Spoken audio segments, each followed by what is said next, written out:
Бордақыдағы тұрған асау малдарға құрсыздандыру таблеткаларын жемге қосып беріп, ол дұрыс жемей, немесе таблетка дәрілерді төте ауыздан құйып, сіздерге қиындық тудырып жатыр ма? Оның шешімі бар. Видеоны бастамас бұрын лайк басып, арнаға жазылып, қазақ тілінде құнды ақпараттармен бөлісіп отырған арнамызды қолдап, достарыңызбен бөлісуді ұмытпаңыз. Ассалаумағалейкум достар. Осы айтылғандар сіздердің басты мәселелеріңіз болса, онда бізде сапасы жақсы, малға беруге қолайлы альбендазол мен ибермектиннің қоспасынан дайындалған, ұнтақталған жемге қосып беруге ыңғайлы тамаша құрсыздандыру дәрісі бар. Бұл дәрі ас қорыту жүйесіндегі түрлі сорғыш құрт, жіпше құрт, таспа құрт, жапырақша құрт сынды көптеген паразит құрттарды өлтіруге көмектеседі. Сонымен қатар тыныс алу жүйесіндегі өкпе жіпше құрттарына және сыртқы сорғыш паразиттерді де өлтіруге жақсы көмектеседі. Бұл дәріні ішті малдарға да беруге болады. Тек аналық малдардың ұрықтанғаннан кейін 45 күн өткен соң беруге болады. Беру әдісі бір қалташасында 500 грамм ұнтақ болады, 500 кг жемге жетеді. Ал малыңызға жеке-жеке беру керек болатын болса,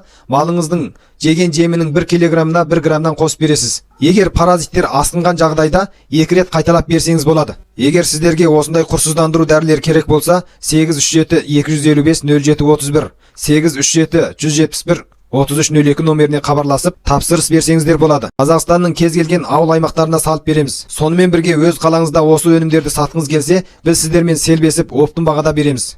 Видео пайдалы болса лайк басып, арнаға жазылып, қазақ тілінде құнды ақпараттармен бөлісіп отырған YouTube арнамызға жазылып, қолдап қоюды ұмытпаңыз.